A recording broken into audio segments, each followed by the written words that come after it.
তখনও অফিসিয়ালি আদ্রিত রায়ের বউ হয়ে ওঠেননি কৌশাম্বী চক্রবর্তী। এরই মধ্যে সামনে এসেছিল ফুলকির পারমিতার গায়ে হলুদের লুক।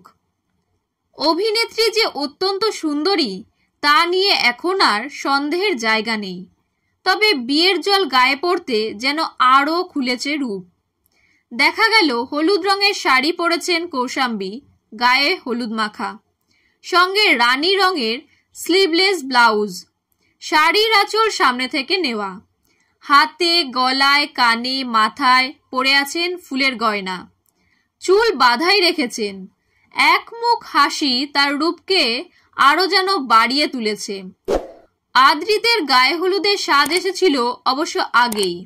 মাথায় টোপর পরে একেবারে বর বেশে ধরা দিয়েছিলেন উচ্ছেবাবু। গায়ে স্যান্ডো গেঞ্জি, সঙ্গে ধুতি, সারা মুখ হলুদে মাখামাখি। বাড়ির লোকেরা বেশ ভালো করেই হলুদ মাখিয়েছে বোঝা যাচ্ছিল ছবি দেখে। বৌমার গায়ে হলুদের ছবি দেখে কি বললেন আদ্রিতের মা? প্রথম থেকেই, মিঠাই ধারাবাহিকের সময় থেকেই আদ্রিতের মায়ের সঙ্গে ঘনিষ্ঠ সম্পর্ক কৌশাম্বীর। গত বছর জন্মদিনে মা আর প্রেমিকার সঙ্গে ছবি দিয়েছিলেন অভিনেতা।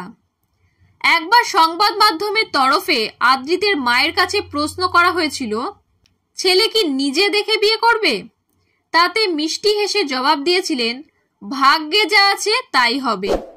সত্যি তো, ভাগ্যে না থাকলে এত ট্রোল সহ্য করে আজ হয়তো তাদের এক হওয়া হতো না।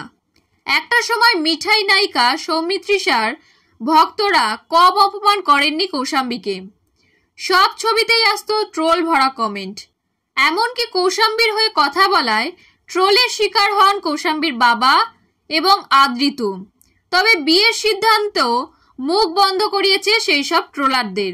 মিঠাই ধারাবাহিক থেকেই এই প্রেমের সূত্রপাত।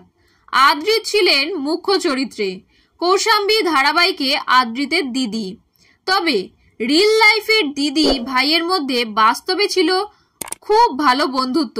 তারপর সেখান থেকেই প্রেম।